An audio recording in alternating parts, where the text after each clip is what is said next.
If you're watching this video, you probably want to know how to play Terrible Lizards. This video will go over the first 3 turns of a Terrible Lizards game. After that, you'll know how to play. The game begins when you deal each player 5 cards. The first 3 turns of Terrible Lizards are a building phase. Use this time to build your dinosaur and get ready for the rest of the game. I'm going second in this game. So let's see what my opponent does. He has 2 actions, and therefore 2 chances to play cards. The first card he's playing is the Dracorex Legs. The Dracorex Legs have 2 attack and 1 weight. I'll discuss striking and the importance of these stats later, but for now, just keep in mind that bigger numbers are better. After the legs, he's playing the Apatosaurus Arms. Now that he's out of actions, his action phase is over. Ordinarily he would strike here, but you don't get a strike for the first 3 turns. In this case, he draws 2 cards, and then it's my turn. Now that it's my turn, I need to do some building myself.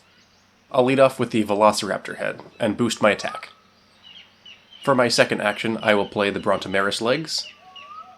I can't do anything else this turn, so I'll draw 2 cards, and my turn is over.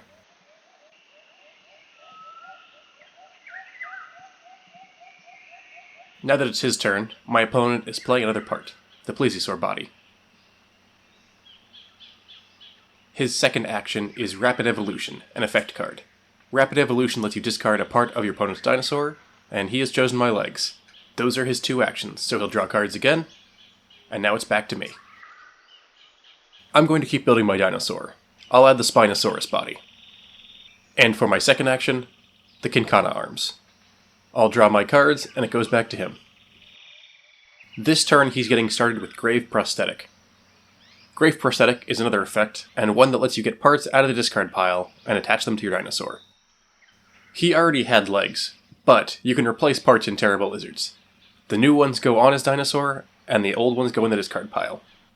His second action is the Brontomerus Head. He is looking at a full dinosaur now. Once he draws his cards, it's back to me. My first action this turn will be an adaptation, Offspring. Adaptations get added to your dinosaur permanently, until you replace them or they get stolen or discarded. Offspring gives us 3 extra attack and weight, which should make us a little bit more competitive. Some effects can be used during your opponent's turn, and it looks like my opponent has decided to do just that. He played Roar, which means we have to discard Offspring instead of playing it. That's a real bummer. Since we had to discard it, we only have 1 action left. For my second action, I'll go ahead and play some legs, and complete my dinosaur. Now that I've completed my actions, it's time for my strike phase. Striking is a major part of Terrible Lizards, but you can't strike for the first 3 turns, unless you go last. Whichever player goes last attacks first, and the first time you could attack is the end of your 3rd turn, which is right now. In order to strike, we must add up the entire attack of our entire dinosaur. If we still had Offspring, we could increase it by 3 more, but since it's not, all we have is our creature.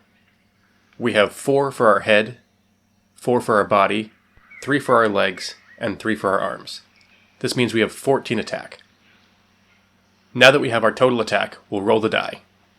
And it's a 2. So we add that 2 to our 14. Our total attack power is 16.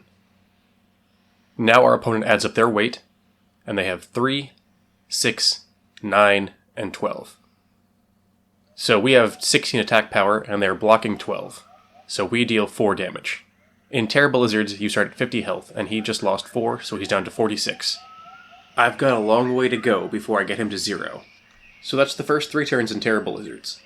From here on out, you play exactly the same game, you just strike every single turn. Like I said, Terrible Lizards is a pretty simple game.